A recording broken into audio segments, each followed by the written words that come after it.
Well, when somebody registers to vote, first thing we do is we will mail them a voter registration ID card. It comes to them in their post office box or their mailing address, whatever it is they give us.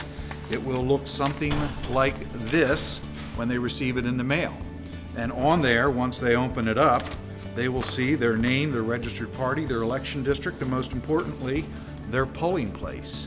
And that way they know where to go on election day. Whether they're a first-time voter or they've moved and their polling place has changed, they do need to provide some form of ID.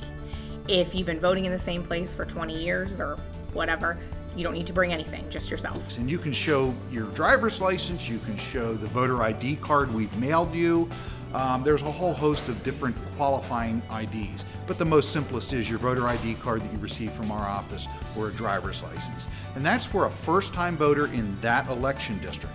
When they walk in, they would just need to obviously get in line if there is a line, depending on this year, there probably will be a line.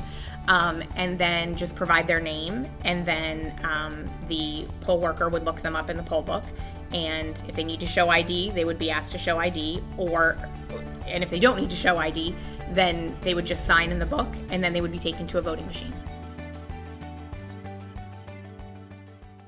So the poll worker would bring the voter over to the machine and start up the machine by inserting the PEB. And what was that you put in? It's called a PEB, a portable electronic ballot. That's what it stands for. We'll just select Campbell 1. So it'll just come up and confirm. So this would be the polling place that you're voting in this case, Campbell 1. The poll worker would select yes, would remove this, and then just explain to the voter, these are your instructions. When you're ready to begin voting your ballot, hit view ballot. And then the poll worker would walk away. Okay, so the instructions do come up. Mm-hmm. Right Yep, away. yeah, the instructions are the first thing the voter sees. Okay. Did you want me to? Yep, and then what happens? And then the voter would hit view ballot. And then this would be the actual ballot for Campbell 1. Okay. And when somebody's ready to vote, how do they go out? Well, they could vote straight party.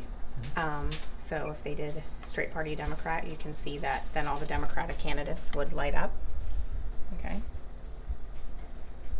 But let's say they wanted to vote straight party Democrat, but for Congress they didn't, so they could deselect and select the other candidate, and you see everything else stayed the same. Okay. Or, well, here we can just, and then the voter would review their ballot, so just confirm that what they selected is what they wanted. Okay, and then they would hit the vote button. And then they would need to confirm their ballot at this point. Okay. And once they confirm, they'll get your ballot has been cast, thank you for voting, and that means they're done. We removed the curtain so to make it easier for you to see, but when a voter comes in, there will be a curtain.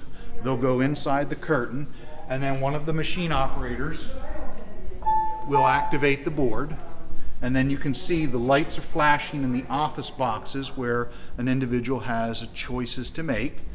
They can then press any of the black X's to then make a selection, and they can do it either by going straight party, or they can make choices of candidates of their own. They may only come in and vote for one candidate. It's all up to the voter. If they want to do a write-in, they would then push the write-in box, the light flashes, the window would open, and all they need to do is write the name of the write-in candidate they support and then close the window. And then that write-in box light will stay on to remind them that they've cast a write-in vote for that office. And then they can go down through the other offices, and once they push the green vote button, you hear the ding, the lights go out, that voter's vote has been recorded.